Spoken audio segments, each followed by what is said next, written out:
FOCAP nuevamente. Nos encontramos reunidos para tocar un tema en el cual más práctico que teórico, pero dentro del cual vamos a ver algunos alcances sobre, más que ver conceptos, ¿no? Cómo ya a través del tiempo, ya aproximadamente van a ser cerca ya de 15 años que la litigación oral ingresa a nuestro sistema procesal penal, a nuestro, en su momento denominado nuevo sistema penal, en el cual pues surgieron muchos cambios dentro de la aplicación de la forma de administrar justicia y la forma en la cual los justiciables se iban a desenvolver en el proceso penal.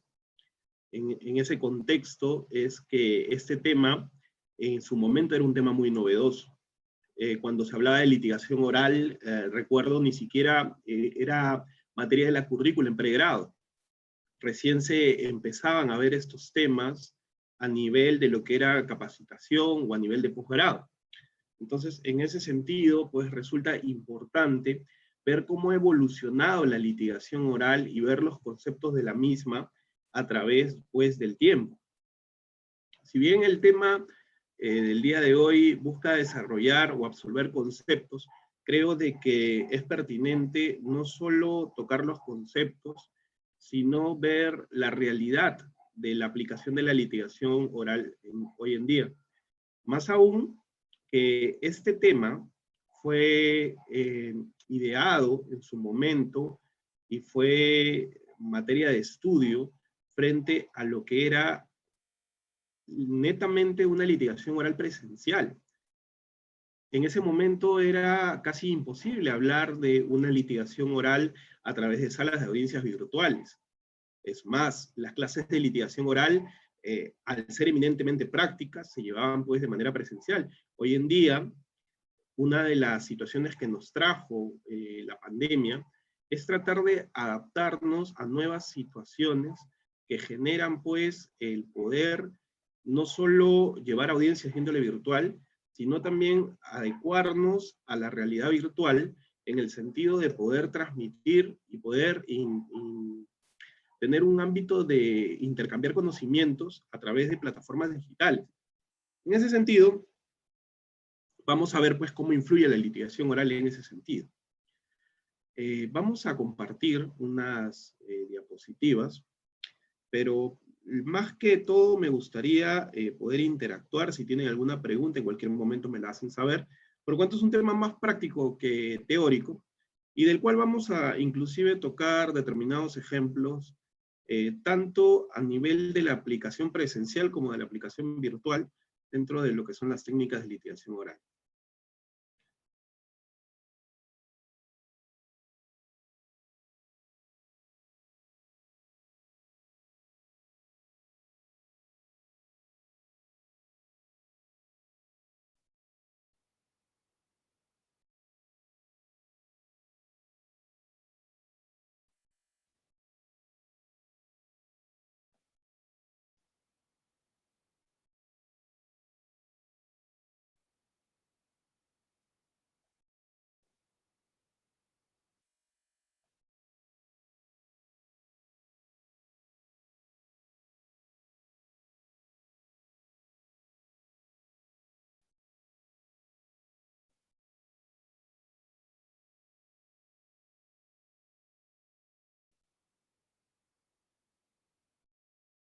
Bien, ¿me confirman por favor? ¿Se está compartiendo la pantalla? Me parece que sí.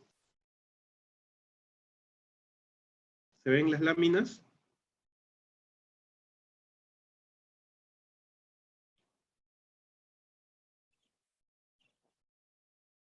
Bien, por el chat ya me han indicado que sí. Bien, vamos a, en ese sentido, a ver el primer tema, la primera lámina, que viene en relación, pues, a lo que viene a ser la comunicación. El tema central del día de hoy es básicamente aspectos de comunicación. La comunicación engloba la litigación oral en el sentido de que el ejercicio de la defensa en el proceso o el ejercicio jurídico a nivel de determinados postulados en los cuales los operadores jurídicos, en este sentido los abogados, los fiscales o los jueces, tratan de hacerse entender o hacerse escuchar frente a una determinada posición se da a través de los actos de comunicación. Cuando yo hablo, por ejemplo, del sentido de una defensa en un proceso, no solamente me refiero a la defensa de los intereses del investigado, del denominado también acusado en su momento, del determinado sentenciado, sino me refiero también a los intereses de la defensa de la sociedad, de la defensa del agraviado. Es decir, el rol del derecho dentro de un proceso penal es, pues, ejercer actos postulatorios, actos probatorios, frente a determinado ejercicio del derecho de defensa. Cuando el fiscal actúa dentro de sus competencias en un proceso penal, pues está ejerciendo un derecho en defensa de la sociedad. Y este ejercicio le facultado por la Constitución, él es el único que puede perseguir el delito, delitos de acción pública. En consecuencia, cuando se pretende dar una actuación a nivel del órgano persecutor, como es el Ministerio Público, pues lo hace también a través de actos de comunicación. La comunicación, digamos que es el pilar o el ámbito central dentro de lo que vendría a ser la litigación oral. Pero claro, podemos ver de que todo acto no va a ser eminentemente oral. Me dirán, por ejemplo, que cuando la fiscalía pide una prisión preventiva, no es que va y toca la puerta del juez y de manera oral le indica, no, mi pedido es tal y pido que se programe una audiencia. No, porque en ese sentido, pues, se ve o se entiende de que existen varias formas de comunicación. Es más, actualmente nos podemos comunicar por un mensaje de texto. Por un mensaje me han indicado que sí, efectivamente, se ven las diapositivas. En ese sentido, vemos, pues, que la comunicación, pues, ya no solamente, y es más, creo que la comunicación más fluida de manera diaria es a través de mensajería, a través de determinados aplicativos como WhatsApp, o hoy en día también me parece que ya se utilizan otros tipos de aplicaciones en los cuales, pues, se trata de dar una comunicación más rápida, ¿no? A través de mensajes de texto, mensajes de audio, y poco a poco, pues, lo que viene a ser, inclusive las llamadas, van quedando como una tercera forma en prioridad en comunicación, ¿no? Dentro de los ámbitos rápidos. Pero en el ámbito jurídico, pues, no nos podemos comunicar a través de cualquier forma. Existen formalidades. Y en esas formalidades es precisamente donde ingresa la litigación oral. ¿De qué forma podemos ejercer un desarrollo jurídico, un desarrollo profesional en el ámbito del derecho a través de la oralidad? Es básicamente este primer tema que vamos a desarrollar. En ese sentido, ¿cuáles son las técnicas de comunicación aplicadas a la litigación oral? En su momento, cuando todos los actos jurídicos en defensa en el proceso penal eran presenciales, pues se veía que la comunicación era una comunicación más directa, ¿no? Más fluida, a través de la cual el contacto o la inmediación resultaba ser más directo. Pues hoy en día la situación ha variado, ¿no? A través de la pandemia nos ha hecho ver, primero, de que es posible llevar audiencias de índole virtual. Recuerdo en más o menos entre marzo y abril del año pasado, cuando recién empieza la pandemia, surge una situación que ya regulaba, por lo menos, la norma procesal penal, que era el uso de la tecnología. Es decir, en ese momento no teníamos un protocolo de cómo llevar audiencias de índole virtual. Entonces, en ese sentido, teníamos, por ejemplo, casos de procesos con reo en cárcel, procesos con prisión preventiva, que podían vencer, y que inclusive se podía afectar derechos del investigado. Entonces, en ese sentido, pues teníamos que hacer uso de los medios tecnológicos que facultaba la norma. Ya habían antecedentes en los cuales, a través de circunstancias en las cuales los jueces veíamos formas de poder salvar la realización de una audiencia y evitar que se frustre. ¿Qué quiere decir esto? Tratar de poder aplicar la tecnología a efectos de evitar que la distancia, por ejemplo, el hecho de que un testigo no pueda concurrir, el hecho de que exista circunstancias en las cuales, por ejemplo, pues, no haya seguridad en una determinada sede, en la cual, pues, existe ese riesgo de que se frustre, inclusive en muchos juicios orales que se quiebren los juicios. Entonces, bajo esas circunstancias, pues, la norma facultaba el uso de la tecnología. Entonces recuerdo, pues, ¿no?, de haber llevado audiencias por medio de videollamada, a través de aplicativos como WhatsApp.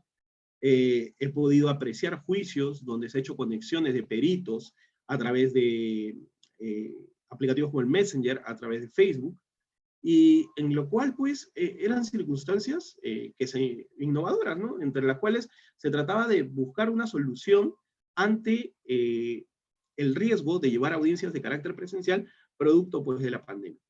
Posteriormente, ya durante el mes de abril a mayo, ya se regula, pues, el uso del Meet.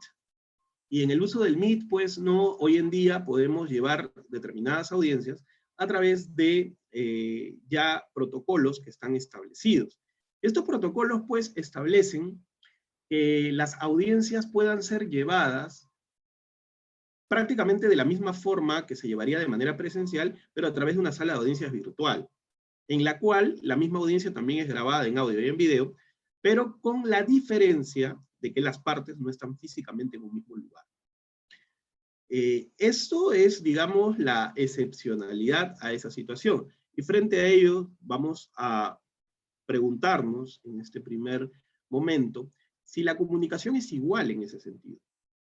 La comunicación, bajo esta premisa, será igual en el sentido de que yo pueda ver, por ejemplo, sus gestos, al igual que en un salón de clases, ver expresiones no verbales, como por ejemplo, cuando estamos en un salón podemos ver si algún miembro de la clase tiene alguna duda, o si algún miembro de la clase, pues, quiere directamente preguntar algo, pues no, ya no lo vemos a través del aplicativo, sino lo vemos a través de un gesto. Esas circunstancias en algún modo se pierden a través de la virtualidad. Es decir, aquí, por ejemplo, yo no podría ver al mismo tiempo, o me dificultaría ver al mismo tiempo, porque bajo este aspecto sí podría ver a los 36 participantes, pero quizás por un problema de velocidad de internet, de señal, de capacidad técnica, pues de repente no puedo ver a todos a la misma vez. Eso no pasaría en un ámbito presencial. Entonces, hay determinadas audiencias dentro de la comunicación que son audiencias que tranquilamente se pueden llevar. Por ejemplo, en la experiencia de investigación preparatoria, una audiencia de incoacción de proceso inmediato es una audiencia bajo la cual los contextos del ámbito virtual no afectan en la misma, por cuanto es una audiencia concreta, es una audiencia corta, es una audiencia puntual, donde pues la interacción no es con una pluralidad significativa de intervinientes. Pero en un juicio la situación varía, la situación cambia. Podemos tener a la par en la misma sala pues a varios abogados, podemos tener a la par a testigos, podemos tener a la par a varios acusados, agraviados, es decir, ya se hace un ámbito más complejo.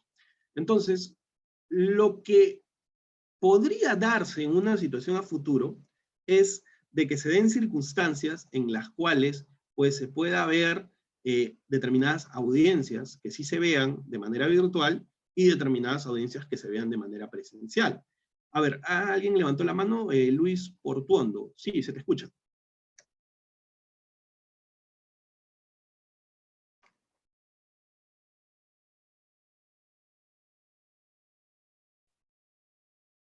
¿Vas a intervenir, Luis? ¿Has levantado la mano? ¿O fue un error? Dando la palabra, doctor, le estamos mandando una solicitud para que pueda activar su audio.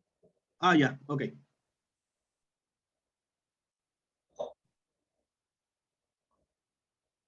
Al doctor Luis, por favor, active su audio. Le estamos mandando una solicitud.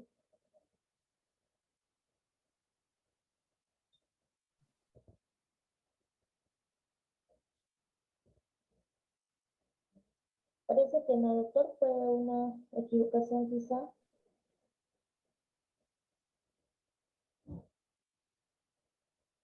A ver, Luis, ¿va a intervenir? Active su audio, le han pedido. Sí, doctor. Sí, buenas noches. Quería no comentarle, ¿no? En el tema de las audiencias virtuales, ¿no? Yo soy fiscal en Tumbes y fiscal de extinción de dominio, ¿no? Las primeras audiencias que hemos tenido, ¿no? Con las partes, es un requerido y su abogado defensor, ¿no? Porque el proceso de extinción de dominio no hay demandado si no es requerido. Entonces las audiencias se han llevado de manera normal, ¿no? O sea, no se ha notado, ¿no? El tema de la presencia física. Pero ya hemos tenido, yo pues, he tenido un caso ya donde ha habido un requerido y 3 interesados, ¿no? Cada interesado con su parte, no, con su abogado, ¿no?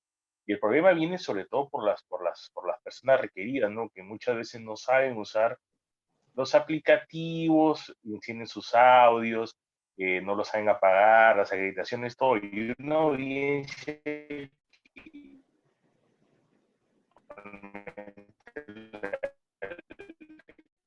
legislativo estableciendo que se haga en una sola. Hay un problema con tu audio, Luis, se está escuchando entrecortado. Una sola sesión, un solo, o sea, ¿no? Entonces, más o menos yo quería más, ¿no, doctor? A ver, activa nuevamente tu audio, por favor. ¿Se ha apagado tu audio?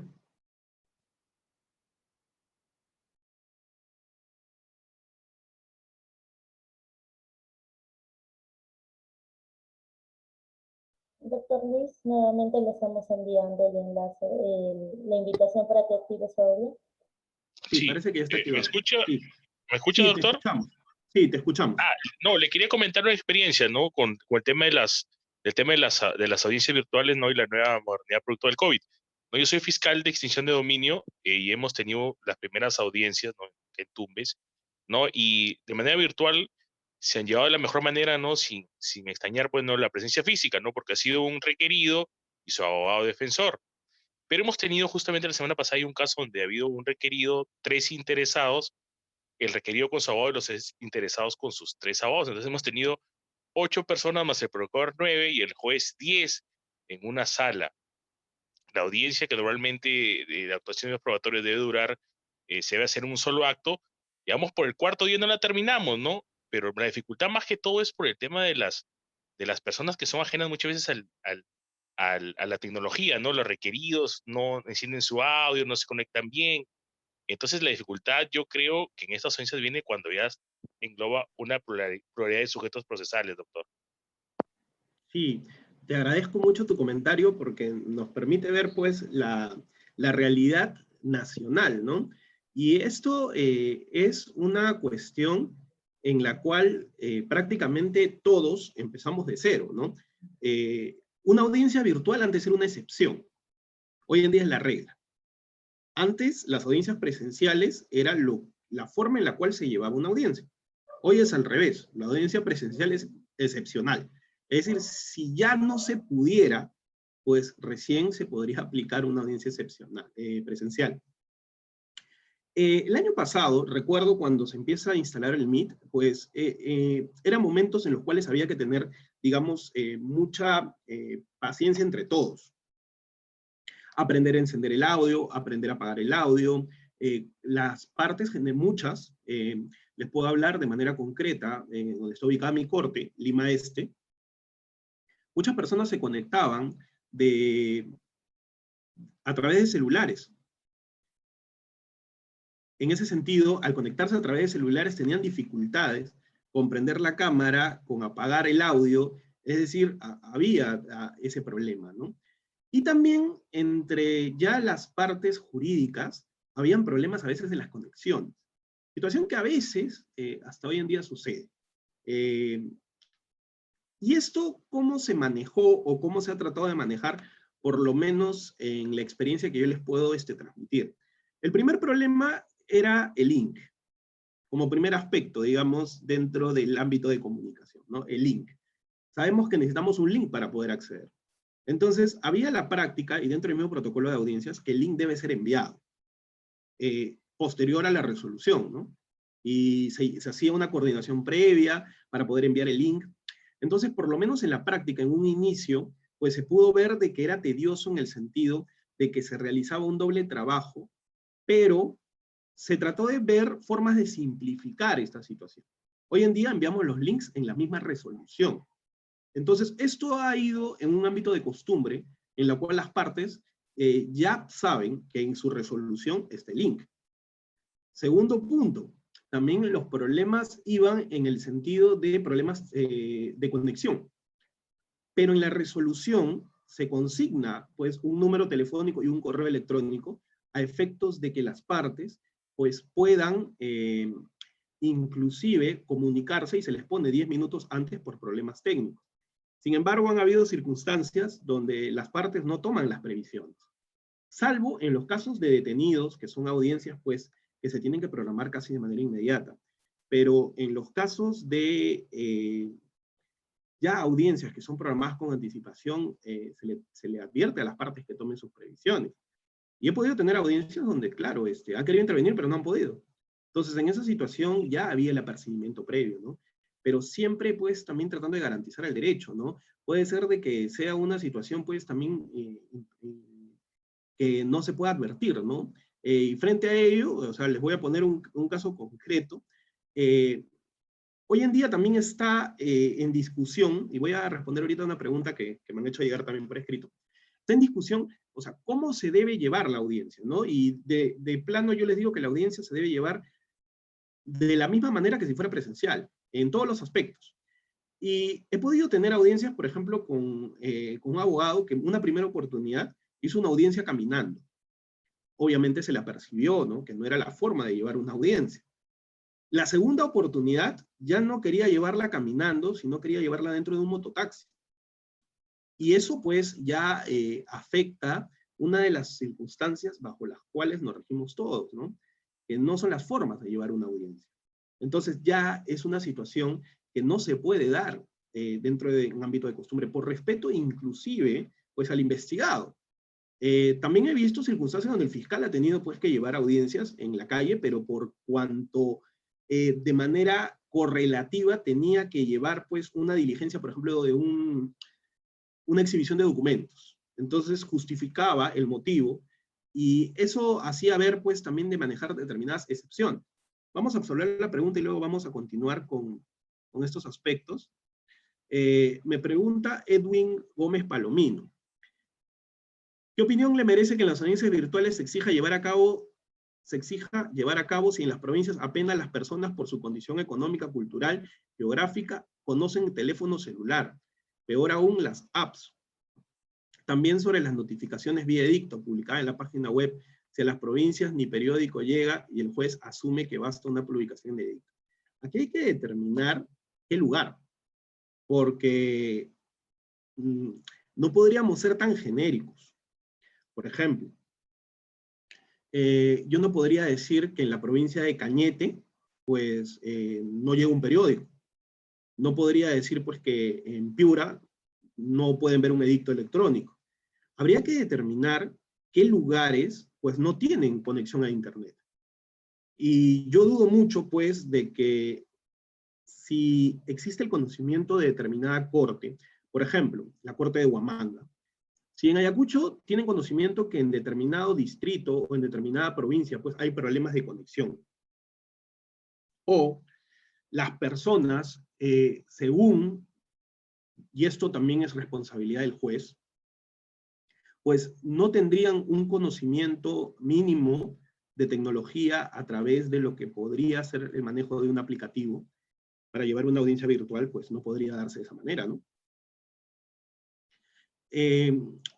La aseveración de que muchas personas no tienen celular o no tienen aplicativo, pues eso no sería del todo certero. Por ejemplo, han habido casos donde se han presentado escritos y las partes han dicho, no puedo llevar la audiencia porque no tengo internet. ¿Qué pasaría si llega un escrito en la cual el investigado dice, no puedo ir a la audiencia porque no tengo dinero para desplazarme a la sede jurisdiccional? ¿Sería un motivo atendible? Bueno, lamentablemente sería una cuestión que no sería ajena, pues, ¿no? Porque hay personas que viven en situación de extrema pobreza. Pero sería impedimento para realizar una audiencia, y ahí tendríamos que ponderar, ¿no? Tendríamos que ponderar en el sentido en los cuales, si queremos encontrar justificaciones, pues la vamos a encontrar. He visto muchos casos de personas que al inicio, ¿no? Ya no tanto ahora, indicaban de que no sabían usar el aplicativo. Y claro, la notificación de la audiencia, pues como les indico, cuando no son detenidos, no es que llegue el mismo día, y el mismo día se te pide ingresar. Es una situación que se pone en conocimiento con el tiempo debido. Es como cuando una persona se desplaza a un lugar que no conoce. Pues obviamente tiene el riesgo de perderse, tiene el riesgo de llegar tarde, tiene el riesgo pues de repente de por más que quiera, no poder llegar. Lo mismo pasa con el ámbito virtual. Es decir, si tú no tomas tus previsiones, si tú no te preparas para la misma, obviamente puedes afectar tu presencia en la audiencia. Una de las circunstancias también dentro del ámbito virtual es el tema del tiempo. Nos hemos dado cuenta dentro de la Administración de Justicia, y tanto creo que Poder Judicial como Fiscalía, y también como la Defensa, que en determinados lugares el desplazarse quita demasiado tiempo. Por ejemplo, si queremos llevar pues una audiencia a las 10 de la mañana, que es una audiencia que va a durar pues aproximadamente 45 minutos, media hora, y luego tenemos una audiencia a las 11 de la mañana, y que está a un promedio de 10 kilómetros, en determinados lugares no va a haber problema, se llega pues en menos de 5 minutos. Pero por ejemplo, por lo menos en lugares donde hay demasiada congestión vehicular, es prácticamente imposible estar en esas dos audiencias. En esas circunstancias,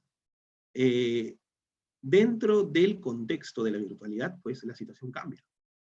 Y eso ha hecho ver pues de que el ahorro de tiempo ha sido muy valioso. Una pregunta también que nos formula Elita. ¿Se puede dar valor probatorio a una pericia psicológica realizada por llamada o videollamada, tomando en cuenta que puede ser manipulada? A ver, para empezar, las pericias tienen un procedimiento. Y sí he podido ver, cuando toqué el ejemplo de esta videollamada por Messenger, en la cual la perito, aún no empezaba la pandemia, estamos hablando del año 2019 más o menos, la perito estaba en provincia, y no podía desplazarse por temas laborales, ¿no? Entonces hizo una conexión por videollamada de Messenger, ¿no? Entonces, ¿qué es lo primero que se debe hacer? Primero se debe advertir que la persona que va a intervenir sea, pues, efectivamente la que habría hecho la pericia. Se busca identificar a la persona. Y haciendo un paréntesis, ya han habido sí, casos de audiencias donde se ha pretendido suplantar. Se ha pretendido suplantar. Y eso es una cuestión que tiene que tener en cuenta el juez. Por ejemplo, una de las cosas que no podría darse en una audiencia es de que, sobre todo, cuando se está determinando aspectos de libertad, se apague la cámara. Y es más, las cámaras deben estar encendidas. ¿Cómo sabemos que puede haber una suplantación? ¿Cómo sabemos, por ejemplo, que se dan cosas indebidas o simplemente ausencia? Recordemos que es una sala de audiencias virtual. Y en ese sentido, pues lo primero que se tiene que hacer es acreditar o corroborar la identificación de la persona. Luego de corroborar la identificación de la persona, lo que sigue es ver el motivo por el cual está presente en la sala virtual. En el caso de peritos, previamente debe haber una pericia por escrito. No es que el perito simplemente va a oralizar en ese momento su pericia y el documento no está. No, cuando él va a ser interrogado sobre su pericia, todas las partes ya tienen la pericia. Todas las partes la han debido revisar. No es que la pericia no está, ¿no? Entonces, en esas circunstancias, no podría haber un ámbito, pues, que afecte, ¿no?, el debido proceso. Lo que podría afectar, sí, sea de que en vez de que sea la perito María, pues vino su vecina Carmen pretendiendo hacerse pasar por María. Eso sí podría darse y sería una circunstancia grave. Ya han habido casos me parece que en Huancavelica se publicó un video donde un abogado se quería hacer pasar por otro. Y esa circunstancia, pues obviamente es un ámbito de suplantación, eso no se podría dar, ¿no? Y vamos a seguir viendo escenarios, pues, ¿no?, donde se puedan dar. Ahora, también el comentario que nos hicieron con respecto a Tumbes, ¿no? Una audiencia que se podría ver un día, pero las partes aún no conocen bien el aspecto de la tecnología. Bueno, ahí definitivamente hay que tener mucha paciencia en ese sentido, ¿no? Porque una cosa es querer, pero me cuesta adaptarme. y en ese sentido, pues, hay que contribuir también con el normal desarrollo, ¿no? Quizás pueden darse circunstancias en las cuales, por más que se quiere, pues, se dificulta, ¿no? Recuerdo también circunstancias donde, por ejemplo, un fiscal tenía problemas de conexión. Era una audiencia de prisión preventiva. Y se dijo, ¿no? La audiencia es inaplazable. Entonces, en ese sentido, frente a las audiencias inaplazables, hay que también advertir de que la virtualidad, si bien es cierto, hoy debe ser la regla, pues hay circunstancias donde no se va a poder. Y si no hay la conexión debida, pues tendría que llevarse la audiencia de manera presencial. Y se le invitó pues al fiscal a ir a la sede, a efectos de no frustrar la audiencia. Esas circunstancias se van a ver, y va a tener que haber muchos cambios, sobre todo en el sentido, en determinadas audiencias, como las que nos indicó el compañero, en el sentido de que hay, por una pluralidad, por ejemplo, de testigos o de personas, puede dificultarse el normal desarrollo de la misma. Entonces, en ese contexto, pues, por ejemplo, audiencias de juicio, quizás en un futuro no sean virtuales, por la complejidad de la misma, por la necesidad de tener mayor contacto y mayor inmediación, sobre todo en el ámbito de objeciones, ¿no? Pero audiencias de investigación preparatoria o audiencias de apelación, audiencias donde la interacción, o más que todo el ámbito jurídico, pues fácilmente pueden ser llevadas a cabo, dentro del ámbito de comunicación virtual. Entonces tenemos ya dos aspectos que determinar, uno lo que es la comunicación de índole presencial y otro lo que es la comunicación de índole virtual. Por ejemplo, uno de los aspectos o uno de los mecanismos del uso es el uso del chat también en las audiencias virtuales. Ustedes dirán, ¿y para qué, cómo usamos el chat? Pues cuando interviene o va a intervenir alguna persona, deja sus datos en el chat. ¿Y esto qué hace? Que si la audiencia va a continuar, por ese medio ya se le envía de manera directa el link. Y también facilita al trabajo del especialista de audiencia. Porque el especialista de audiencias pues ya sabe o ya tiene agendados quiénes son las partes con sus respectivos domicilios electrónicos. Eso es lo que se busca. Una de las situaciones, por ejemplo, en cuarentena, que retrasa la administración de justicia, creo que tanto el Poder Judicial como el Ministerio Público, son las notificaciones presenciales. Las notificaciones presenciales, pues quizás hoy en día es una de las circunstancias que más demora que la justicia se acelere. Y nos preguntamos, ¿y por qué se tendría que dar esa situación?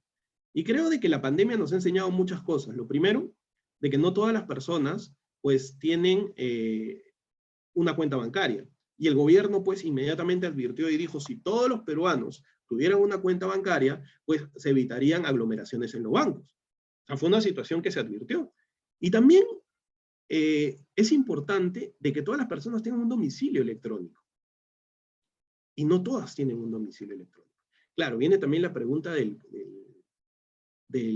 colega en el sentido de que no hay internet en todos los lugares. Eso es verdad, pues si no hay agua en todos los distritos, en todos los centros poblados del Perú, pues menos vamos a pedir que haya internet. O sea, es una cuestión lógica. Pero es una circunstancia que no debería darse, porque si todos tuviéramos domicilio electrónico, todos tuviéramos un número telefónico, pues las audiencias no demorarían tanto, las personas podrían acceder a mayores beneficios de manera más célere, y en ese sentido se dejaría ya de lado en ciertos aspectos, pues las notificaciones presenciales, que hoy en día es lo que más demora, y el justiciable a veces lo que cuesta entender, ¿no? ¿Por qué demora tanto en llevarse mi audiencia? Claro, si yo pretendo hacer una notificación muchas veces fuera del radio urbano, porque no se cuenta con otro domicilio, pues la situación va a ser un poco más complicada. Vamos a ver otra pregunta de Erika Guevara. Me indica de que advierte un problema en este nuevo contexto es cuando el acusado está en el penal y el abogado en su despacho. Durante el juicio oral se impide la posibilidad de que esté en constante comunicación, pues para conversar con el acusado se tiene que autorizar a todos que abandonen la sala. Bien, esa es una circunstancia, por ejemplo, que en la realidad nos enfrentamos día a día. No solamente cuando el investigador está en el penal, ¿no? Puede ser que el investigador esté en su casa y se da la misma situación, ¿no? Y es un derecho del investigado conferenciar con su abogado. Entonces, lo primero, y esto sí me parece que es manejo del juez. Cuando va a empezar la audiencia, lo primero que tendría que hacer el juez es preguntarle al investigado si ha conferenciado con su abogado. Básico. Si él dice sí, sí, conferenciado, muy bien, perfecto. Entonces, la incidencia para que hable con su abogado pues será excepcional. Por ejemplo, si tiene dudas con algo, y por más que se le aclare el juez, quiere hablar con su abogado, es su derecho. Entonces ahí se tendría que suspender. Pero si ya es una circunstancia constante o continua, pues ahí ya habría que consultarle al abogado si está en condiciones su defensa de ser desarrollada de manera virtual, o requiere que sea de manera presencial, o requiere conferenciar un tiempo más prolongado con el investigado. Yo veo que es una cuestión de manejo del juez. Pero si el investigado ese día va a conocer a su abogado, pues obviamente se le tiene que dar el tiempo prudente para conversar, porque de lo contrario, la audiencia no se va a llevar en condiciones, ¿no? Es una circunstancia que hay que tener en cuenta. Y esto, importante por cuanto, si buscamos en la norma determinadas circunstancias de cómo llevar una audiencia, no las encontramos de índole presencial, menos la vamos a encontrar de índole virtual. Entonces, tenemos que adaptarnos y ver soluciones. O sea, el juez de investigación preparatoria, como el juez de juicio, pues tiene que ver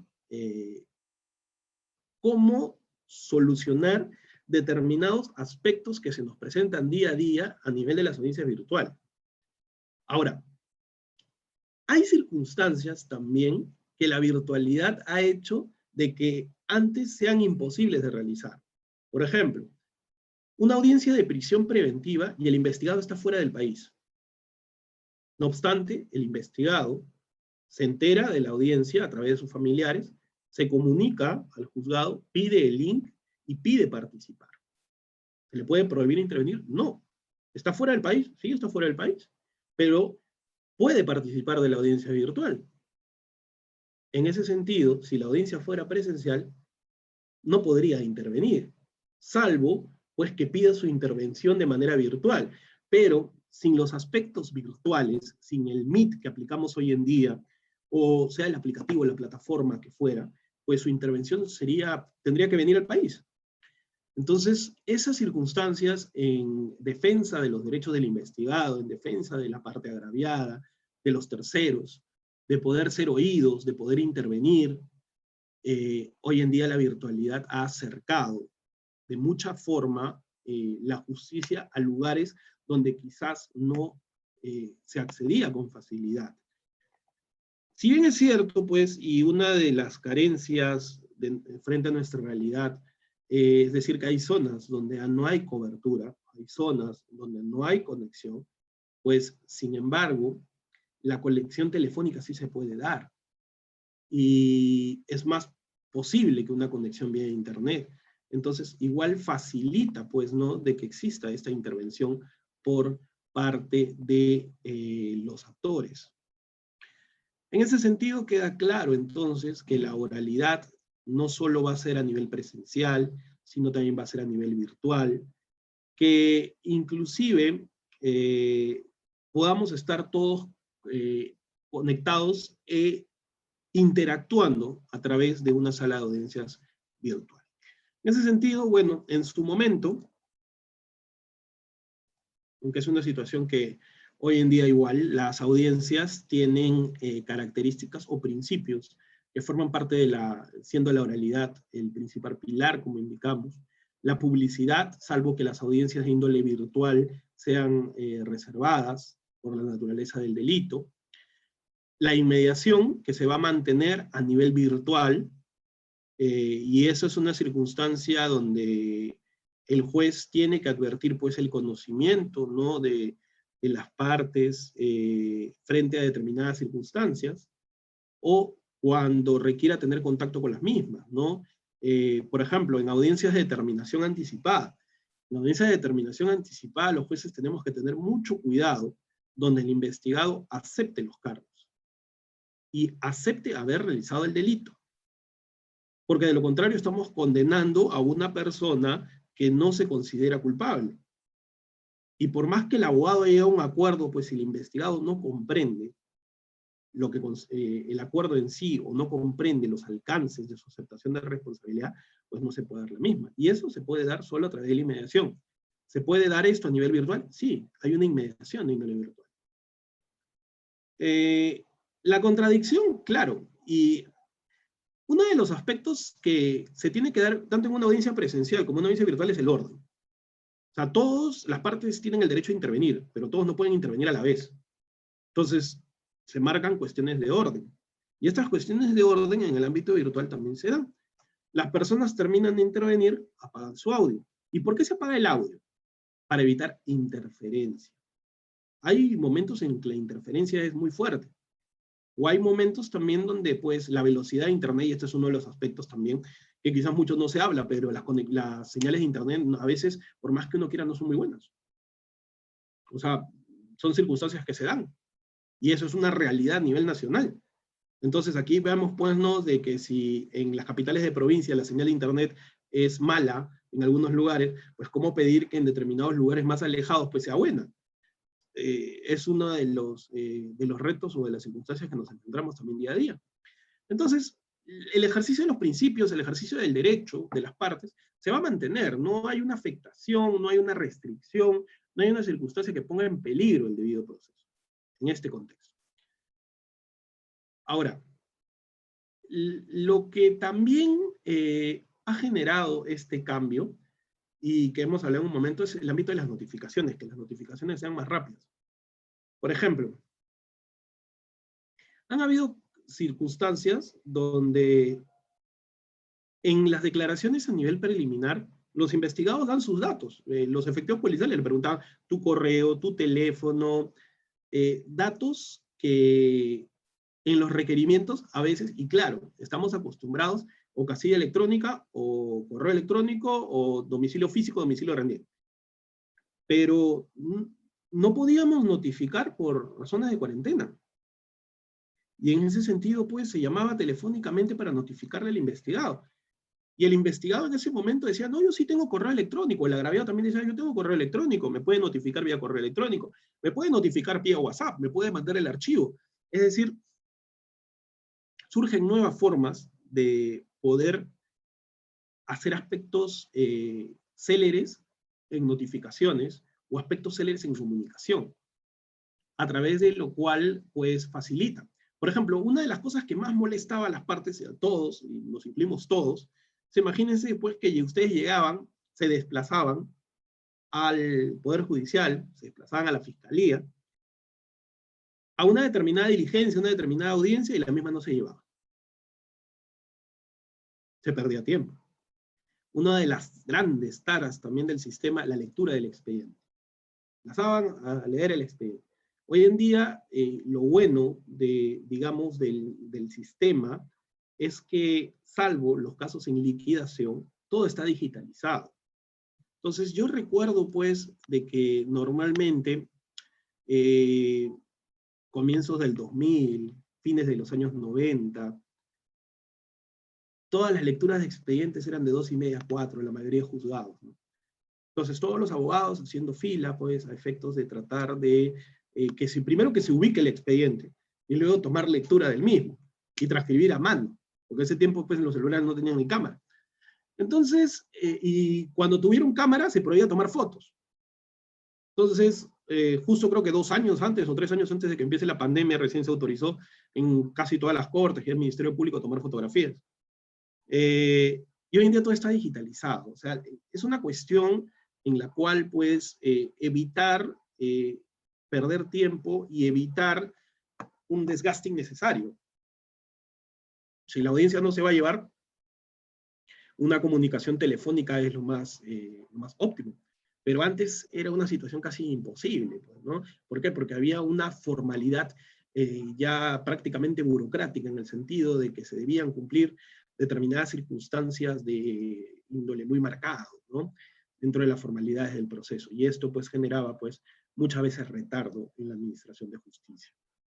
La técnica comunicativa. Esto es uno de los aspectos que no entra dentro del plano jurídico, entra dentro del plano del lenguaje, de la comunicación, que tiene mucha relación con la litigación oral. Recordemos que la litigación oral, si bien es cierto, es una materia de estudio jurídica, pero tiene bases lingüísticas, tiene bases dentro de lo que es la comunicación social. Y la comunicación social, pues, también tiene reglas, o tiene también procedimientos que es precisamente lo que se denomina la técnica comunicativa. Se denomina, pues, o se podría entender que es una ciencia, un arte, pues el poder comunicarnos, el poder entendernos, el poder intercambiar ideas, no es cualquier tipo de circunstancia, ¿no? De la misma surge, pues, la teoría de la comunicación, que no me voy a detener en aspectos básicos o aspectos, pues, teóricos, igual les voy a dar las láminas para poder entendernos en este sentido. Pero hay una parte que para mí sí es trascendental dentro del ámbito jurídico, que es el proceso de comunicación. Y creo que entender el proceso de comunicación nos hace entender para qué llevamos una determinada audiencia. El proceso de comunicación es este, que parece un cuadrado que da idas y venidas, que es como que va circulando la información, pero en este sentido, lo que nosotros vemos es que para que haya un proceso de comunicación, en primer lugar debe haber un emisor, es decir, alguien que va a dar un mensaje. Cuando nosotros tenemos un requerimiento, por ejemplo, en una audiencia, sabemos bien de que la Fiscalía nos está llevando un pedido. Nos lleva un pedido de índole jurídico y un pedido que busca ser absuelto. Este requerimiento es una emisión de un mensaje. La Fiscalía busca dar un mensaje. Y en este mensaje, ¿qué busca dar? Por ejemplo, los motivos por los cuales se debe pasar a juicio. Estos motivos se ven a través de un mensaje. El mensaje son los aspectos más importantes o lo que sería la simplificación de todo el requerimiento. ¿Y este mensaje a quién va? Precisamente, si queremos graficarlo, va hacia el que va a decidir si toma o no toma este mensaje. Si lo recibe y le da trámite positivo, o si lo recibe y le da trámite negativo, que sería el juez. Si el juez recibe ello y le da un trámite positivo, pasará a juicio. Si le da un trámite negativo, dictará un sobreseimiento. Es decir, el aspecto más importante dentro del proceso de comunicación es el mensaje, como primera línea. ¿Y por qué el mensaje es lo más importante? Porque es lo que nosotros debemos dar en una audiencia. Por ejemplo, tenemos una audiencia de prisión preventiva. Y la defensa, en la audiencia de prisión preventiva, empieza a hablar de la responsabilidad de su defendido. Empieza a indicar que su defendido es un buen vecino, una buena persona, un buen padre. Pero no habla absolutamente nada para desbaratar el mensaje del requerimiento fiscal. ¿Cómo tomará el juez como receptor ese mensaje? En principio, el proceso de comunicación genera en algunos momentos cierto desgaste. Es imposible que el receptor pueda recibir toda la emisión de la comunicación por un momento prolongado. O sea, no se va a dar. Por ende, que lo que se debe captar o lo que se debe llegar de manera principal es el mensaje. Entonces, en ese sentido, cuando nosotros vemos una audiencia y vemos una actuación deficiente de cualquiera de las partes, en defensa de la parte agraviada, en defensa de la sociedad, del investigado, sea cualquiera sea de las partes, al final lo que puede advertir el juez es que se genera en vez de favorecer, se perjudica a las partes. ¿Por qué? Porque el proceso de comunicación no fue correcto. El proceso de comunicación fue malo. Y si el proceso de comunicación es malo, porque las partes no ayudan a dar algo que hoy en día es importante, es información de calidad. ¿Y qué quiere decir este concepto de información de calidad? Cuando tenemos un caso, pues nosotros queremos, y cuando se ejerce defensa o cuando se actúa en representación de la sociedad, a veces las partes se apasionan con el caso. Es decir, su argumento de defensa es extenso, largo, te quieren contar todo el caso. Te quieren dar todos los argumentos, todas las circunstancias, los antecedentes, los aspectos concomitantes, posteriores, todas las circunstancias. Pero en una audiencia no puedes darte el lujo de contar todo. Esto es muy parecido como cuando vas a salir en televisión. Cuando vas a salir en televisión, por un determinado motivo, por ejemplo, una entrevista, van a entrevistar y tienes que indicar cuáles son tus capacidades. Igual que en una entrevista laboral, por ejemplo. Entonces tú no puedes, pues, dentro del proceso de comunicación, explayarte y contar desde que ibas al nido hasta que te levantabas todos los días para ir al colegio. No puedes hacer eso, porque afectas la información de calidad que debe darle al receptor. O sea, lo que en verdad va a servir. Y eso es lo que las partes deben prepararse en una audiencia. ¿Cuál es el mensaje que se debe dar? ¿Cuál es el proceso de comunicación correcto que se debe emplear para esta audiencia? ¿Qué es lo que debo postular? Igual con la réplica e igual con la dúplica. Es decir, aspectos concretos. Rebatir lo que se tiene que rebatir. Porque estamos aquí frente a un mensaje que debe llegar. Si el mensaje llega mal, pues no va a servir. Puedo hablar 1 hora, pero de repente con lo que decía en 30 segundos bastaba. Ahora, claro, de que hay aspectos dentro del proceso de comunicación que sirven para reforzar ese mensaje. Pero lo importante es que el mensaje llegue. Dentro del ámbito escritural sucedía lo contrario. Había siempre este paradigma de que mientras un escrito tenía más hojas, era mejor, ¿no?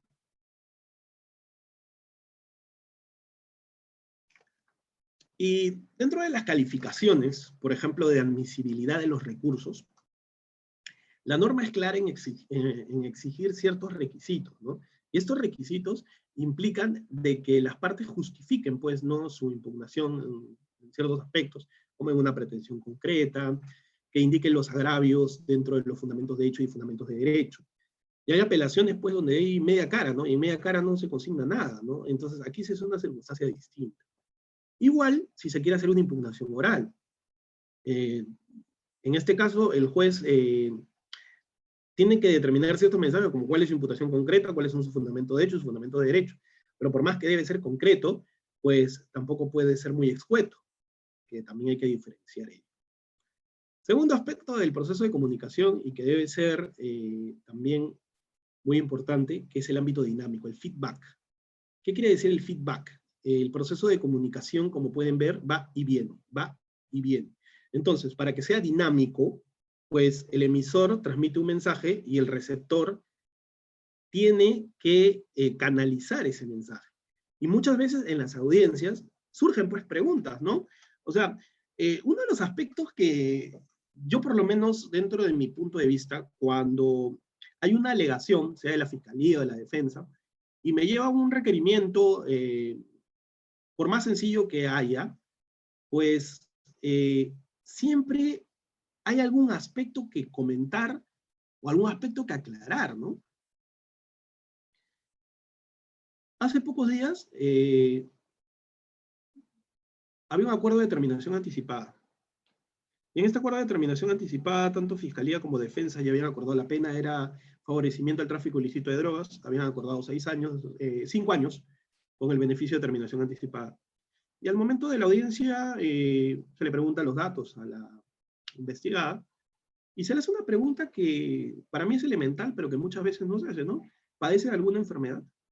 Y lo que responde la investigada es, recién advierto, o he advertido, que tengo una tumoración en uno de los senos, y estoy pidiendo que se me practiquen los exámenes médicos, por cuanto estoy descompensada en mi salud.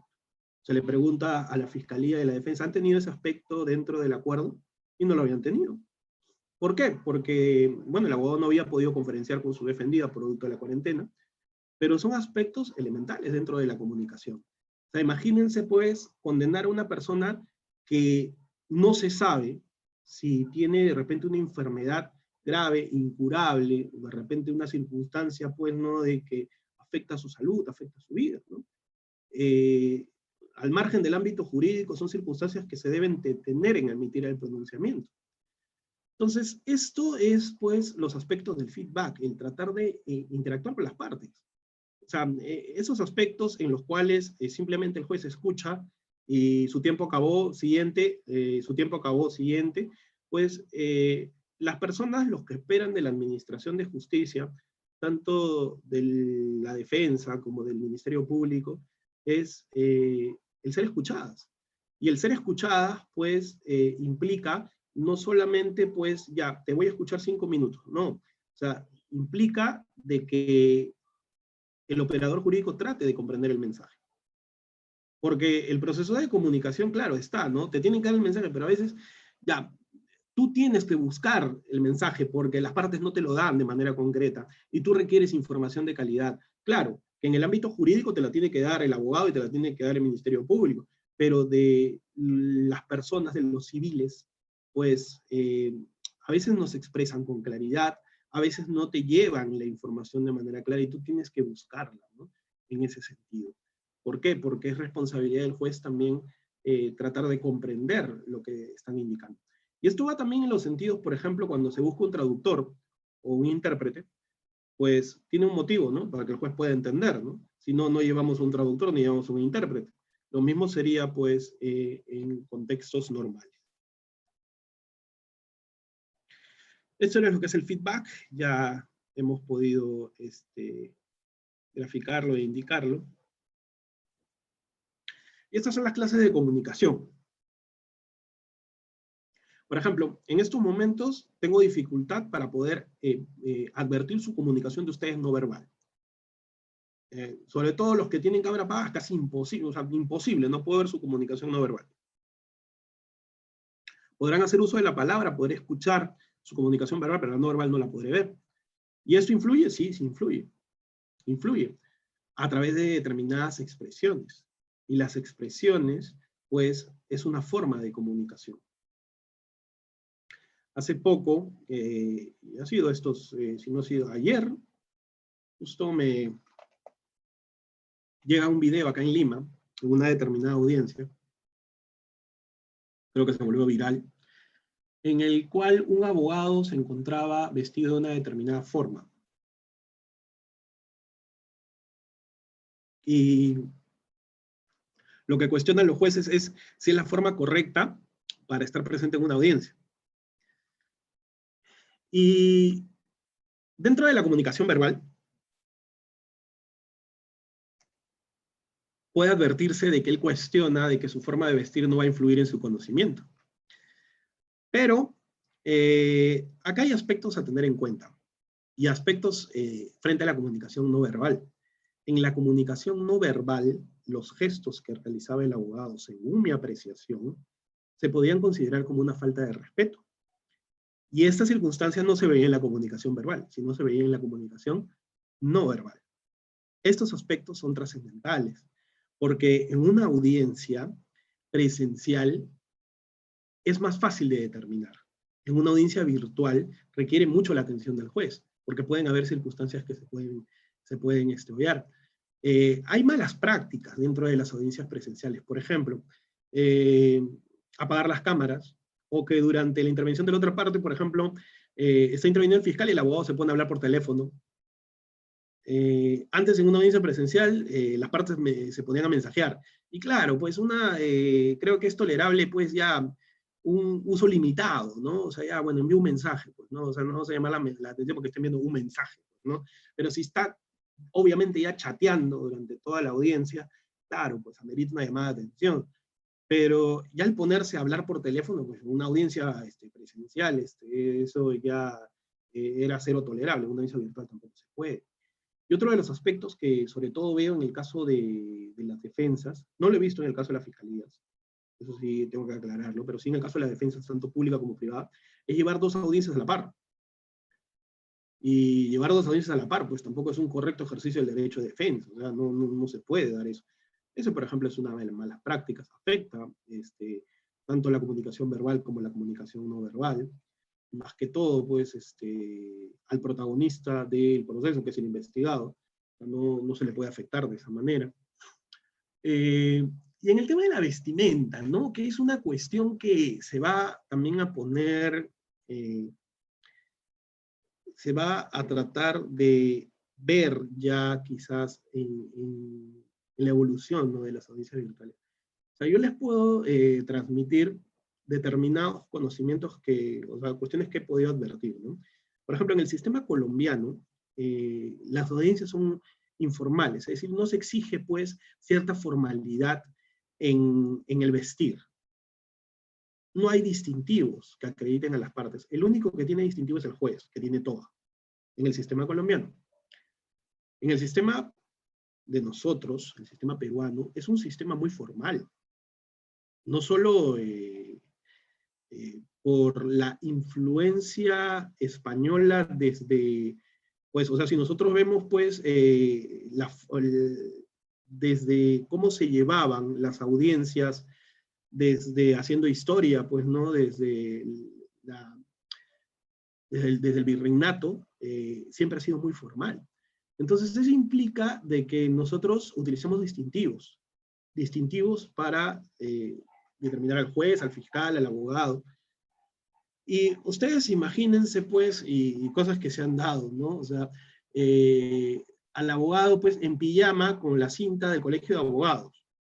O sea, claro, que es una cuestión en la cual vemos, pues, ¿no? De que a su propia institución le estaría faltando, ¿no? Pero claro, hay un sector que indica, ¿no? Pues, pero, o sea, ¿eso en qué va a afectar el desarrollo de la audiencia? Claro, pero acá hay una premisa, que es que la audiencia se llevaría de la misma forma que fuera presencial.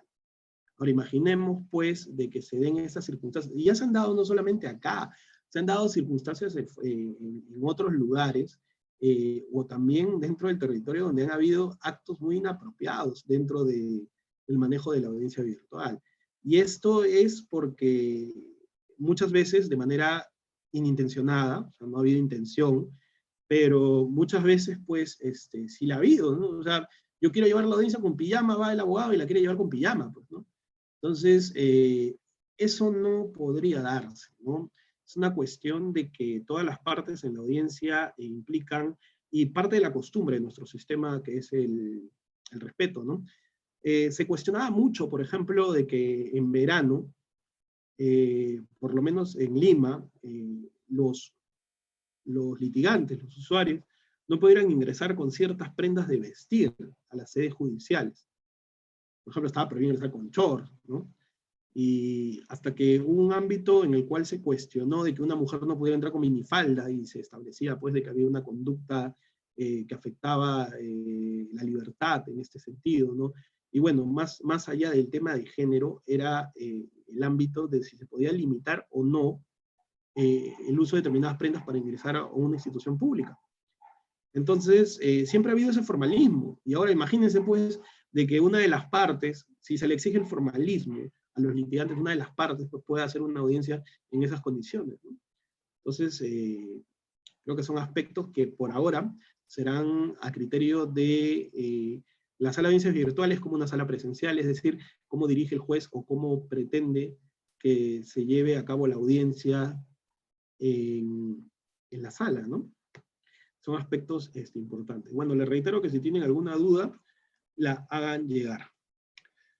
Bueno, ya quedó claro las clases de comunicación, no me voy a detener a tocar cuál es la comunicación no verbal, ni cuáles los aspectos más importantes de la comunicación. Sí voy a hacer un pequeño aseveración con la persuasión. La persuasión es importante, es tratar de llegar o influir en, obviamente, en el receptor del mensaje que debería ser el juez. Pero también la persuasión implica o es el condimento adicional del ámbito jurídico. Es el ámbito creíble, el ámbito de la credibilidad, ¿no? Y la persuasión, pues, es una manifestación que, en esencia, todos los litigantes deben tener. La persuasión, en principio, si la audiencia es presencial o virtual, pues igual el ámbito de persuasión no se tendría por qué perder. La elocuencia del alegato, la forma en la cual llega o la llegada del contacto verbal, no verbal, el contacto visual que tiene pues el operador jurídico en una audiencia, ¿no? Es algo muy importante. Eso también hace que la audiencia sea más dinámica, que no sea tediosa, que no sea aburrida. Aspectos importantes, ¿no? Dentro de lo que es el ejercicio del derecho. Y entramos pues a la segunda parte ya del día de hoy, que es el aspecto más jurídico, que es la teoría del caso. Cuando nosotros hablamos de teoría del caso, Y yo creo que es una cuestión que no solamente se va al ámbito de juicio, sino es un aspecto creo que es muy importante y que es lo que nos marca una ideología jurídica dentro del proceso. Esa ideología jurídica es qué es lo que nosotros pretendemos dentro del proceso, o sea, qué es lo que yo sostengo. Por ejemplo, hace un tiempo atrás tuve una audiencia de prisión preventiva donde se le imputaba al investigado de que él había ingresado a varios minimarkets, a varios lugares de venta y haber realizado robo agravado en ellos, mano armada. Esa era la teoría de la fiscalía. La teoría de la fiscalía es que el investigado había realizado esos actos. Y la teoría de la defensa es, no lo realizó. ¿Por qué no lo realizó? Porque no se parece a la persona de las imágenes. Muy bien, pero acá hay un aspecto importante. ¿Y por qué no lo realizó? ¿Solo porque no se parece a la persona de las imágenes? ¿O por otro aspecto? Y se le preguntaba, ¿no? Le atribuyen tal día, tal hora. ¿Qué estaba haciendo su dependido ese tal día? Y se veía un ámbito en la defensa de que eran cuestiones que se debían ver en juicio. Y claro, se tienen que probar en juicio, pero la teoría se tiene que tener desde el inicio. Es decir, ¿qué voy a sostener en este proceso? Voy a sostener que tú no has sido. Muy bien, tú no has sido, pero ¿por qué? Porque no te pareces a la persona de la cámara o porque hay un componente adicional. Y eso es lo que se tiene que sostener. Y se tiene que sostener y se tiene que construir a lo largo de la investigación, para que al momento de llegar a juicio se pueda probar. Eso es la teoría. Y claro, el concepto de teoría del caso es donde descansa el juicio oral, como lo podrán ver, el sistema adversarial. Pero la teoría del caso se va a probar en juicio. Pero yo la tengo que sostener desde el inicio, porque yo tengo que llevar mi caso en una determinada dirección. Si no, yo no tengo una guía, no tengo una línea donde seguir mi caso. Y eso es lo que afectaría, pues, mi correcto desempeño laboral. O sea, yo no puedo ir a improvisar a una audiencia, yo no puedo ir a ver qué tal me va. O sea, yo tengo que sostener una línea. Y esta línea es lo que me da la teoría del caso. ¿Cuál es mi teoría en un caso? ¿Qué es lo que yo voy a plantear? ¿Hacia dónde voy? Y estos son los conceptos, ¿no? Tanto así que la definición que vemos hoy en día y que, bueno, y este tema de la teoría del caso que recuerdo en los primeros libros, es más, no habían libros nacionales sobre teoría del caso, recordando de que año 2003, año 2002 ya se leía Beitelman y Duce, que es un libro chileno, que llevaba como nombre, o lleva como nombre litigación oral, juicio oral y prueba, era uno de los más, que en ese tiempo era de los más conocidos. Y se habla, pues, ¿no?, de aspectos claves, ¿no?, que es una estrategia, un plan, una visión. O sea, ¿cómo veo yo el caso? ¿Cómo lo planteo? ¿Cuáles son los aspectos que pretendo probar? Y eso es lo que yo voy a dar a conocer en un futuro. Y cuando hablamos de teoría del caso, siempre hablamos de futuro. Es decir, cómo iba a plantear, cómo iba a dar mi caso. Eso era, en concreto, lo que se veía como una teoría del caso. De ahí surgen, pues, conceptos que son relacionados, o conceptos que tratan de profundizar el tema. Y es ahí donde se ve, pues, ¿no?, de que, por ejemplo, uno de los aspectos concretos, y que mucho lo he escuchado en el sistema colombiano, es que el juez no puede tener una teoría del caso. Ustedes dirán, pero claro, ¿cómo el juez va a tener una teoría del caso?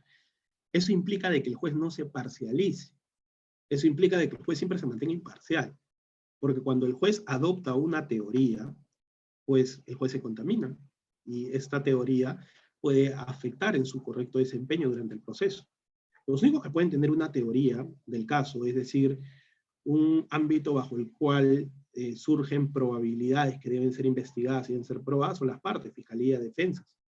No, el juez.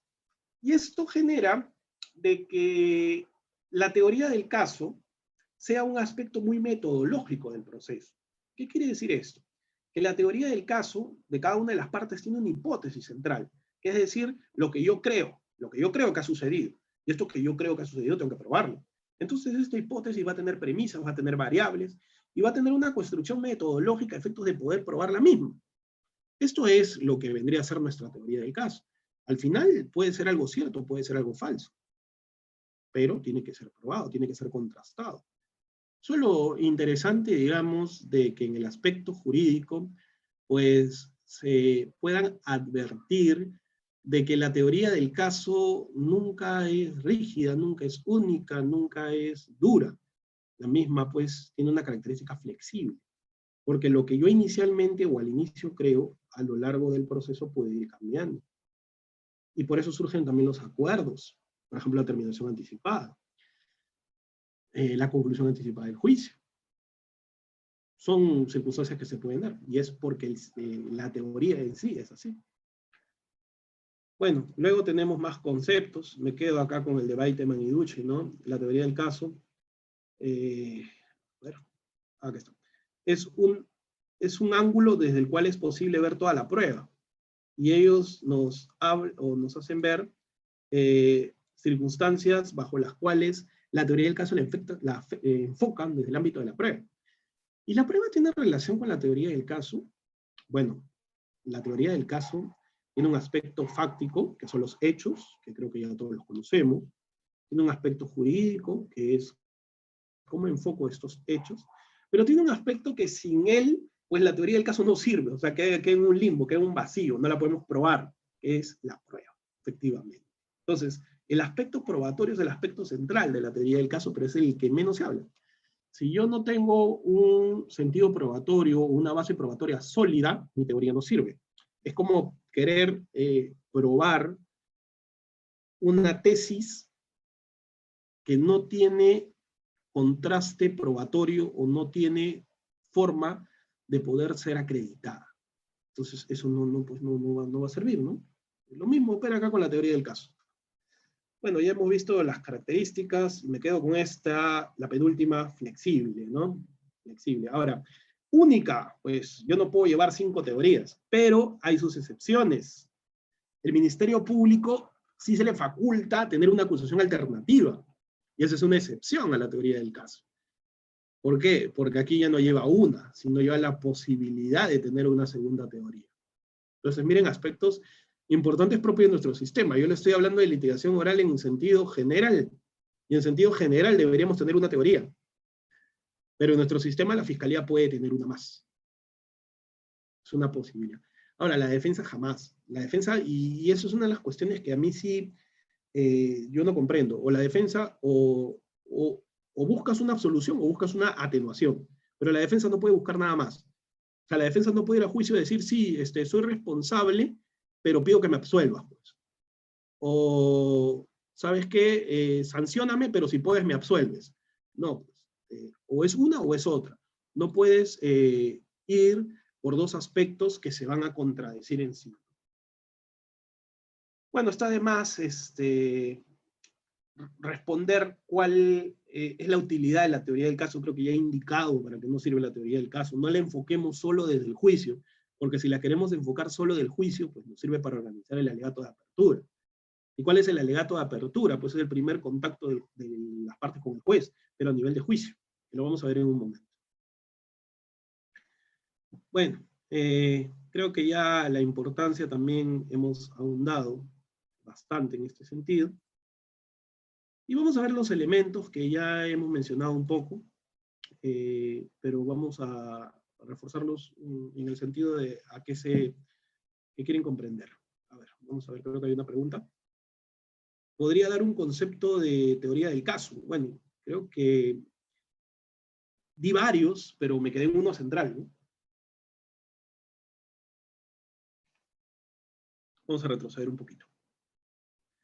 Creo que lo di acá. Cuando empezábamos a hablar y les indiqué qué es la teoría del caso. Y yo llevo mucho o vinculo mucho la teoría del caso con el aspecto de metodología. Una de las cosas que a mí siempre me resultaba más tedioso es, obviamente, plasmar un ámbito metodológico. Pero me di cuenta con el tiempo de que la teoría del caso es eso, un aspecto metodológico. Entonces, la teoría del caso es un ámbito metodológico e inclusive, también lo indiqué, es una ideología que tienen las partes en el proceso. ¿Por qué? Porque es algo que ellos creen, es algo que ellos quieren probar, es una línea procesal que van a seguir. Y esta línea procesal que pretenden seguir, pues va en función a probar una determinada pretensión. Esta es la teoría del caso desde mi concepto. ¿Y por qué uso el aspecto metodológico? Porque la veo muy vinculada al ámbito de la investigación. La teoría del caso tiene aspectos que se centran en una hipótesis, que es la que se debe probar. Y esta hipótesis va a tener variables. Esta hipótesis, pues, tiene objetivos. Y estos objetivos dentro del ámbito de investigación se van a plasmar o se tratan de desarrollar. Al final se determinará, pues, si mi teoría era correcta o no era correcta. Pero tiene mucha influencia en el ámbito metodológico. Pero la base es la probatoria, definitivamente. Entonces, eso es lo que yo podría indicar dentro del proceso. ¿Y por qué una ideología? Porque uno cree una postura o tiene una posición, pues no podría tener dos. O yo creo que es negro o es azul, pero yo no puedo creer que es morado. Salvo, el que puede adoptar morado es el juez. Porque si el juez no toma ninguno de los dos, porque el juez duda, pues puede decir, yo creo que es morado, pero al final tengo que favorecer al color de la defensa. Es la única posición que se puede dar. Pero dentro del ámbito de la teoría en general, o sea, las partes tienen que tener una ideología procesal, tienen que creer en algo, y tienen que probar eso que creen, porque si no, de lo contrario, no sirve. Esto se grafica en determinados elementos. Estos elementos son tres, y ya hemos hablado de que el fáctico es a raíz de los hechos, y en los hechos, quiero detenerme en un concepto que a veces pasa desapercibido. Es esto de acá, hechos relevantes. ¿Qué cosas son los hechos relevantes? Los hechos relevantes no son otra cosa que una depuración, o en concreto, ¿qué es lo más importante que yo tengo que llevar para mi teoría? ¿Se acuerdan cuando hablábamos del mensaje? Y hablábamos, pues, ¿no?, de que yo puedo pretender decir muchas cosas, pero hay algo que es importante, y eso es lo que me tengo que centrar, es lo mismo. Hay muchos hechos fácticos, en un determinado caso, pero yo tengo que tocar los más importantes. Estos son los relevantes, los que me importan. Y dentro de estos hechos relevantes, hay hechos controvertidos y hechos no controvertidos. Los controvertidos son los que están en discusión, los que precisamente van a juicio para determinar si son ciertos o son falsos. Y los no controvertidos son los que no tienen controversia. Por ejemplo, son los hechos notorios. Son circunstancias donde las partes tienen convenciones probatorias, o son circunstancias donde simplemente, pues, no hay que probar nada. Por ejemplo, si hablamos de un imputado, yo no tendría que probar, pues, el género del imputado, género masculino, no lo tendría que probar. Y es una cuestión evidente. Si todo el caso se construye desde que los hechos sucedieron en la Plaza de Armas de Huamanga, pues, y las dos teorías se construyen sobre eso, pues, ¿vamos a ver controversia sobre el lugar donde sucedieron los hechos? Vemos que no. Entonces, siempre el hecho relevante es lo que tiene que resaltar en mi teoría y es lo que debo llevar, pero se basa, pues, en si tiene controversia o no tiene controversia. Obviamente lo que me conviene es que no tenga controversia a efectos de poder probar mi teoría. Todo lo que corresponde a lo fáctico es todo lo que rodea a los hechos y a sus conjeturas propias, ¿no? Las acciones, las circunstancias de modo, tiempo, lugar, los lugares, los escenarios, instrumentos. Cuando hablamos de instrumentos, me refiero a las formas en las que se habría dado el resultado. Hubo o no hubo resultado, porque de repente es un hecho en tentativa, hubo consumación, hubo agotamiento, es decir, todo lo fáctico. Lo jurídico, pues, es ver si se cumple o no se cumple, no solamente una adecuación típica, sino también hay una afectación en bien jurídico, porque de repente no la hay. Hay un ámbito, una relación de causalidad en el sentido de que puede responder el investigado penalmente por ello, o también hablando del ámbito objetivo, es decir, ha habido un resultado frente a esa acción, puede responder penalmente, ha habido comprensión del carácter delictuoso, es decir, todos los componentes de la teoría del delito, dentro del ámbito jurídico. Pero todo lo que venimos hablando de hechos relevantes, controvertidos, no controvertidos, jurídicos, sin el aspecto probatorio, quedan en el aire, no tendrían razón de ser. Y el aspecto probatorio, pues, dentro de la prueba, en la construcción de la prueba a lo largo del proceso, que también tiene una evolución y también tiene etapas y que se deben dar determinadas circunstancias, también permiten ciertas condiciones, y esta es demostrar un hecho, que va dentro de mi teoría, por ejemplo, para un hecho relevante, dar certeza sobre la responsabilidad, en el caso de la fiscalía, o establecer determinadas fallas o vicios dentro del procedimiento, del proceso. Es decir, el aspecto probatorio en sí dentro de la teoría tiene una finalidad probatoria. Y mi finalidad probatoria es probar mi hipótesis. Esa es mi finalidad. Pero dentro del aspecto probatorio, pues, también puede haber una construcción para poder llegar al fondo, tratar de probar ciertas circunstancias precedentes, ¿no? O también ciertas circunstancias posteriores, como el tema de las agravantes. Esto en determinadas circunstancias que se pueden dar en un caso. Pasamos a la parte práctica. No sé si en la parte teórica tenemos alguna pregunta. ¿Está todo claro? Doctor, para recordarle a los participantes, como tienen el audio desactivado, que pueden realizar sus preguntas mediante el chat o también levantando la mano para así poderles dar la palabra. A ver, vamos a ver, ¿tienen alguna pregunta? Esperamos un par de minutos nada más. Luis Portuondo, por favor, le activan el audio.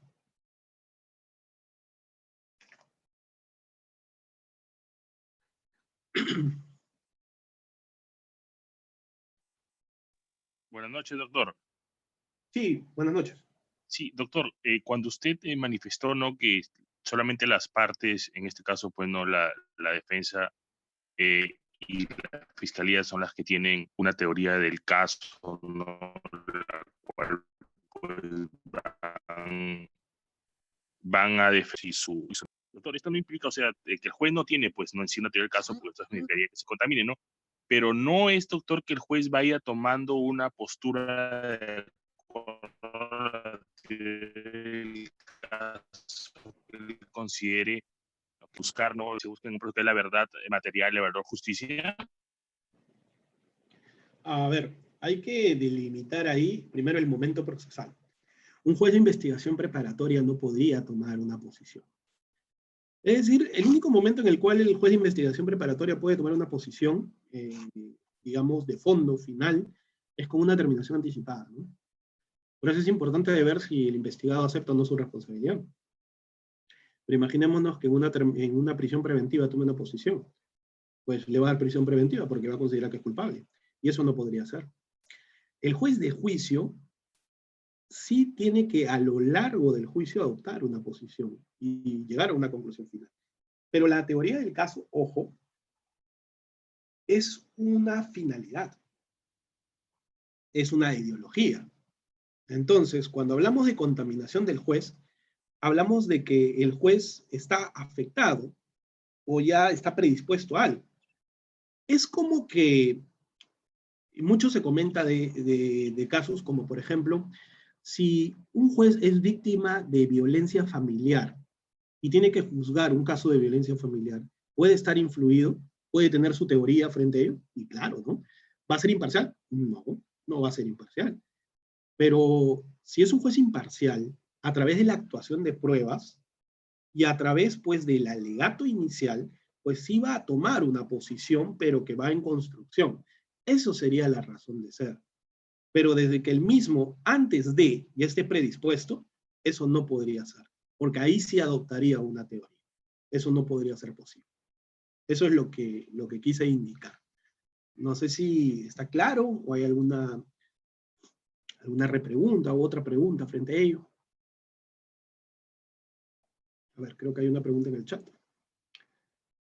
No, de nada, con todo gusto. Bien, ¿alguien adicional con la parte teórica tiene alguna duda? Vamos a pasar con unos ejemplos frente a lo que vendría a ser, pues, ya la aplicación de la misma dentro del juicio. Bien, vamos a hablar de lo que es la litigación oral en las audiencias. Primero en la etapa de investigación. En la etapa de investigación, yo había indicado de que las partes ya tienen que manifestar cuál sería su teoría. Ahora, hay audiencias, por ejemplo, yo no podría pedirle a una de las partes, en una audiencia, por ejemplo, de detención preliminar, pues, pues, un control de identidad o una impugnación a la detención preliminar, pues pueda pretender el juez, pues decirle ya cuál es tu teoría, ¿no? Y dime, pues, qué es lo que vas a plantear. Cuando, pues, recién se está adoptando cierto conocimiento para poder construir la misma, ¿no? No sería razonable, ¿no? En ese sentido.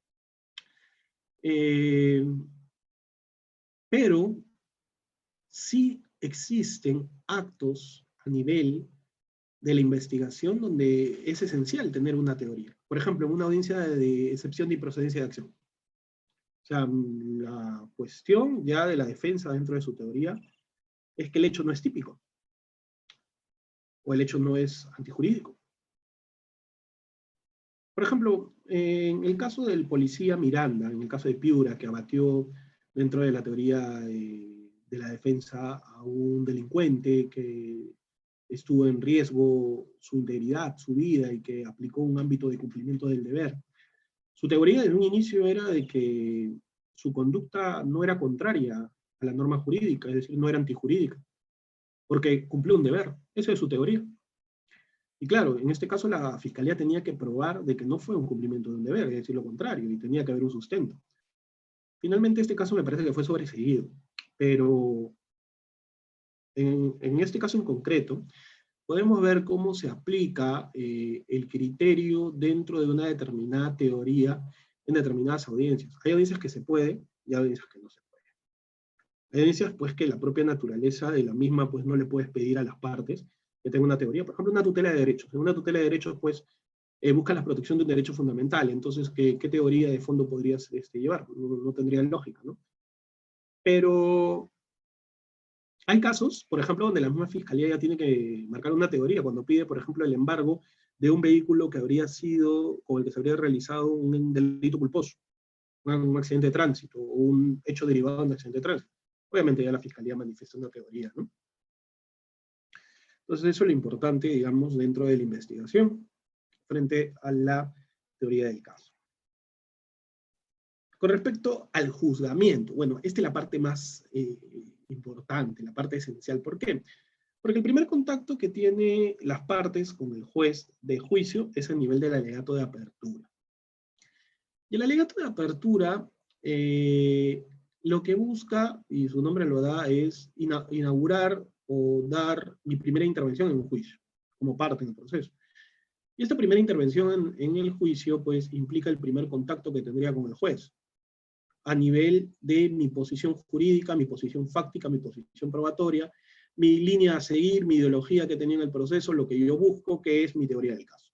El alegato de apertura es mi presentación de lo que yo pretendo probar. Y esta presentación trae por sí, pues, determinados componentes que es responsabilidad de las partes llevarlos a el ámbito de la certeza. ¿Por qué? Porque el juez va a resolver con la certeza en el caso del Ministerio Público y en el caso de amparar una teoría de la defensa, o con certeza que determine que su posición ha sido clara, o a través de duda, porque la duda también le favorece. Entonces, esto con respecto a mi planteamiento o mi posición en juicio. Recordemos que el alegato de apertura se expresa o expresa cuestiones a futuro. Cuando yo hablo de un alegato de apertura, estoy marcando pautas para adelante, porque recién empezamos el juicio. Entonces, hablo para el futuro, para adelante, es decir, ¿qué se viene en este juicio? Bueno, el juicio oral, en la fase inicial, se inicia con los alegatos de apertura, es decir, los sujetos procesales van a plantear su teoría del caso, que es lo que hemos venido hablando. En ese momento el juez va a entender cuál es su teoría. Ahora, puede ser también que ni se llegue a entender. Hay jueces que tratan de aclarar, ¿no? Con lo que yo les decía, ¿no? Si yo no entiendo, pues le pregunto, ¿no? Pero hay otros jueces que simplemente ven que no entienden nada, pues, y ya te dejaste un mal concepto en el sentido de qué cosa vas a probar si ni siquiera te he entendido lo que pretendes probar. Entonces, ahí la importancia del mensaje, ¿no? Bien, estas son las partes en las cuales se desarrolla nuestro juicio. La primera es la presentación del caso, el alegato de apertura que hemos venido hablando. Y una segunda parte, que digamos que es la parte más importante del juicio, porque, ojo, la parte más importante del juicio no es el alegato de apertura. La parte más importante del juicio no es presentarle al juez el caso, decirle o indicarle que le voy a demostrar. No, la parte más importante del juicio es la demostración en sí. Es decir, el aspecto probatorio. ¿Qué vengo a probar? Y en la actuación probatoria, pues, en nuestro sistema ha establecido que tenga una base central en dos componentes. Un componente conjunto, que es el interrogatorio y contrainterrogatorio, y un segundo componente, que es la introducción de prueba material. La oralización de prueba documental, si bien es cierto, es parte del juzgamiento, pero bueno, la oralización de prueba documental va a reposar sobre mi actuación probatoria, en función de un interrogatorio, un contrainterrogatorio, una introducción de prueba material. Eso es en conclusión. Por ejemplo, si yo pretendo en la oralización de prueba documental leer el acta de registro personal del investigado, donde se le halló un arma, ¿de qué me sirve ello si yo en el interrogatorio no interrogué al que le incautó el arma, no interrogué al perito que determinó que el arma estaba en óptimas condiciones, no visualicé o introduje el video donde se ve pues al investigado ingresar al lugar de los hechos, no introduje el momento en el cual hay una fotografía donde se le ve con el arma en la mano? Es decir, ¿de qué me serviría? Prácticamente pues estoy introduciendo un fantasma probatorio, y eso no podría ser así. Entonces, toda la prueba reposa tanto en el interrogatorio, contrainterrogatorio y en la introducción de prueba material. Son los aspectos principales. ¿Qué es el interrogatorio? ¿Qué es interrogar? Es el examen directo. Esto es un concepto que es importante en el sentido de que cuando nosotros vamos a interrogar, se llama examen directo, examen. El concepto de examen tiene una trascendencia en la cual se busca obtener información, y esta información solo la puede dar el testigo, la persona que va a declarar. Esta información, dentro de lo que se obtendría a través del testigo, va en el sentido de que él mismo tiene la obligación o el deber de declarar con la verdad. Esto a nivel del testigo. El investigado no guarda una condición de testigo en nuestro sistema. Es por eso que mucho se cuestiona en el sentido de que el investigado está mintiendo, está ocultando. Claro, el investigado no es un testigo. El testigo es el que no puede ocultar, no puede falsear información, porque el investigado sí tiene una situación en la cual va a ejercer su defensa, como el testigo. Entonces, en el interrogatorio tenemos muchos aspectos o cuestiones que vamos a leer y que vamos a ver una relación de cosas que se deben dar durante el interrogatorio, pero creo que lo más importante es, ¿para qué quiero interrogar al testigo? O sea, ¿qué busco de ese interrogatorio? Porque el testigo, dentro de la información que me va a dar, hay algo que yo busco. Y eso es lo que tengo que obtener, lo que yo busco. Y para ello, pues existe un concepto que a veces se malinterpreta, que es la preparación del testigo. Y la preparación del testigo es qué quiero reforzar de su declaración. La preparación del testigo no es cómo perturbar una declaración o cómo crear una información falsa. Eso no es una preparación del testigo. Entonces, a través de esta preparación yo voy a tratar de hacer una cuestión sencilla, una cuestión con ritmo, una cuestión en la cual busco obtener la información positiva para mi teoría, pero teniendo en cuenta también las debilidades de mi caso y teniendo en cuenta también las debilidades del testigo. Si es un testigo que se expresa con facilidad, si es un testigo que es retraído, tímido, es decir, tiene que haber un análisis frente a quién va a ir a declarar y qué busco obtener de él. En un interrogatorio se hacen preguntas abiertas. Y solo se podrán hacer preguntas cerradas cuando se quiere obtener una información concreta. Pero ojo, que lo que se busca del interrogatorio es que el testigo nos suministre información, a diferencia del contrainterrogatorio. Entonces, en el interrogatorio, pues, lo que yo busco es que el testigo, pues, centre o le dé prioridad a determinada información, que es la que me va a servir o la que yo voy a buscar. En el contrainterrogatorio, el contraexamen, lo contrario al examen directo, lo que se busca acá, pues, es ya tratar de atacar ciertas situaciones jurídicas, fácticas, que han afectado o que están afectando mi teoría. En ese sentido, no siempre se va a contrainterrogar, y se va a contrainterrogar al testigo contrario. O sea, a mi testigo yo no lo voy a contrainterrogar, pues. O sea, es mi testigo, pero el testigo contrario es el que tendría que contrainterrogar. ¿Y el contrainterrogatorio va en función a qué? Primero, cuestionar su credibilidad. Es decir, ¿por qué el juez no le debe creer a ese testigo?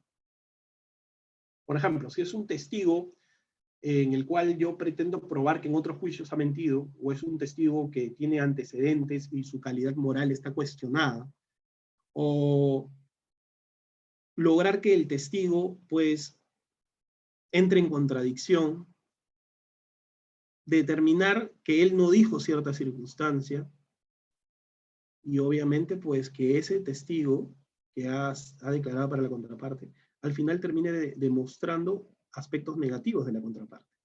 Entonces, eso es aspectos importantes en un contrainterrogatorio. En concreto es atacar la credibilidad del testigo o la credibilidad del testimonio, ¿no? Eso es lo que, digamos, la razón de ser de un contraexamen. Y una de las reglas dentro del juzgamiento, una de las posibilidades que tienen las partes es de objetar preguntas. Es decir, tanto en el interrogatorio como en el contrainterrogatorio. ¿Y qué son las objeciones? Las objeciones son circunstancias o mecanismos a través de los cuales se busca frenar la realización de una pregunta. Lo que se pretende objetar es precisamente la actuación de las partes en el normal desarrollo de su facultad de interrogar o de contrainterrogar. ¿Por qué? Porque existirían circunstancias que viciarían esa pregunta. Y estas circunstancias pueden ser sugerir la respuesta en la pregunta, confundir al testigo, realizar una pregunta que no es completa, buscando que él la complete, realizar preguntas que podrían afectar la moral de alguna de las partes o que no tengan relación para tratar de confundir, realizar nuevamente una pregunta que ya fue formulada con la finalidad de que cambie su posición o cambie su dicho, realizar dos preguntas en una para obtener dos respuestas de una misma pregunta, realizar una pregunta temeraria, especulativa, es decir, una pregunta de opinión, ser una cuestión que el mismo testigo puede afectarse con su dicho, o preguntas referenciales de cuestiones que él no tenía conocimiento, que no tiene por qué conocer.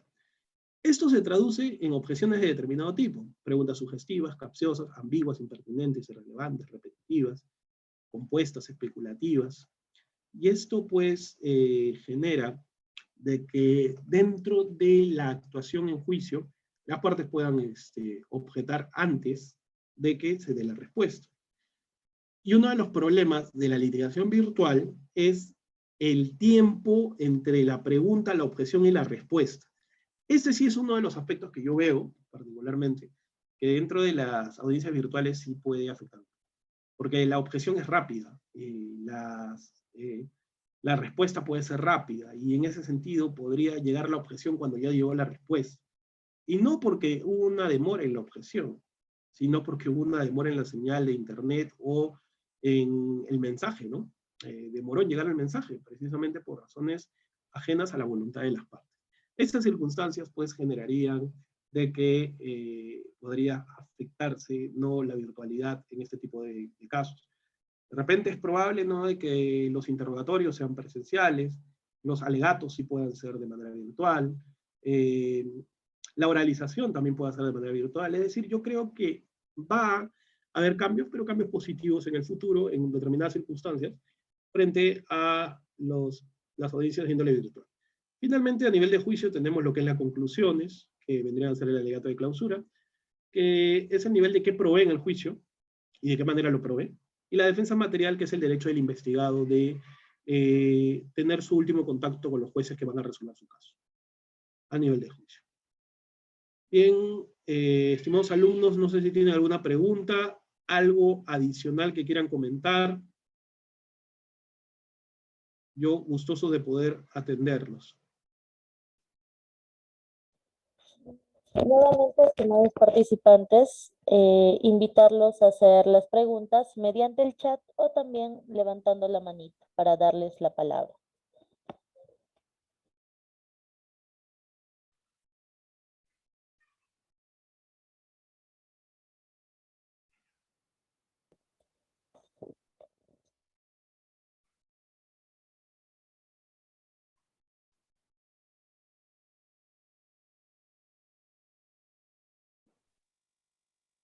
Doctor, Sí, doctor, escucho una Luis. consulta. Cuando voy yo a formular mi alegato de apertura, lo que le expongo al juez son cuáles son los hechos, los fundamentos de hecho, los fundamentos de derecho y con qué voy a probar lo que estoy yo alegando. Bueno, en conclusión sí, pero en el caso de la fiscalía, a diferencia de la defensa, tiene que ir un poco más formal en el sentido de los fundamentos de hecho.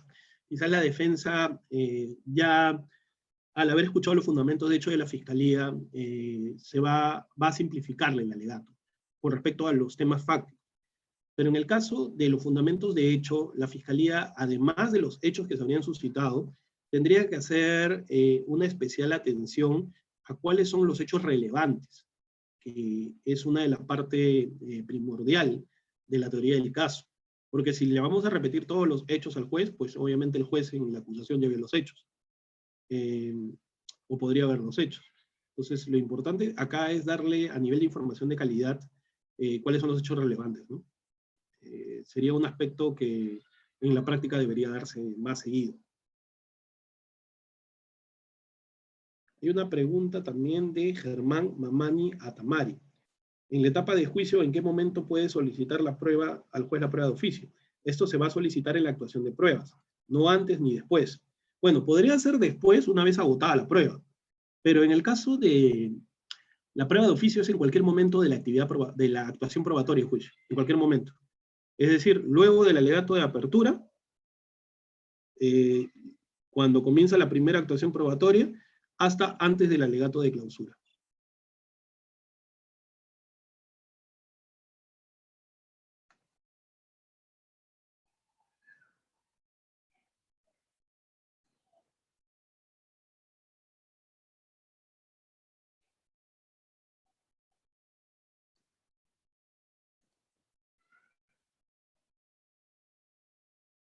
La prueba nueva. Bueno, la prueba nueva, Juana Beraún Barrantes, se da luego del alegato de apertura.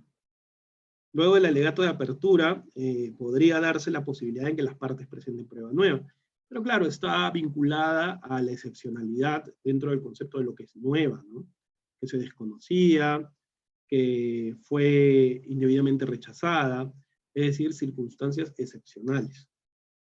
Juvenal Wilca, ¿cuál es la estructura del alegato de apertura y la estructura del alegato de clausura? Bueno, el alegato de apertura ya hemos indicado cuál es su estructura y lo hemos repetido bastante en el sentido de que tiene un aspecto fáctico, jurídico y probatorio. En el caso del alegato de clausura, la formalidad no es tan, digamos, tan exigente como en el de la apertura. En el alegato de clausura, la estructura va en función de qué se ha aprobado y por qué, y es lo que habíamos indicado. El alegato de clausura va a responder al aspecto probatorio del alegato de apertura, es decir, ¿qué has probado y por qué? ¿Has probado tu alegato de apertura? Sí. ¿Por qué lo has probado? Esa es la respuesta del alegato de clausura. Y ya no, el alegato de clausura no habla a futuro como lo hacía el alegato de apertura, sino habla a pasado, es decir, de qué forma se probó la teoría. Es básicamente las estructuras que le puedo dar. ¿Es formal y rígido? Sí, en la apertura, porque siempre tiene que tener aspecto fáctico, jurídico y probatorio. En el de clausura no.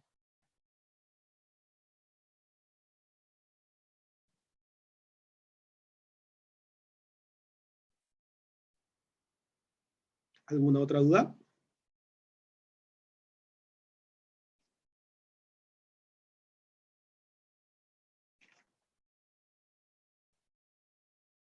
Bien, creo que han sido todas las interrogantes que tienen. Yo agradecerles su presencia el día de hoy, desearles a todos que tengan un buen fin de semana, a cuidarse con respecto a la pandemia, a tomar las medidas de previsión, y nos estamos viendo en otra oportunidad. Nuevamente agradecerle a CEFOCAP, ya tenemos muchos años dictando de manera presencial ahí en Huamanga y ahora de manera virtual, y agradecido nuevamente. Bueno, desearles a todos unas buenas noches y nos estamos viendo en otra oportunidad. Hasta luego. Muchas gracias a usted también, doctor.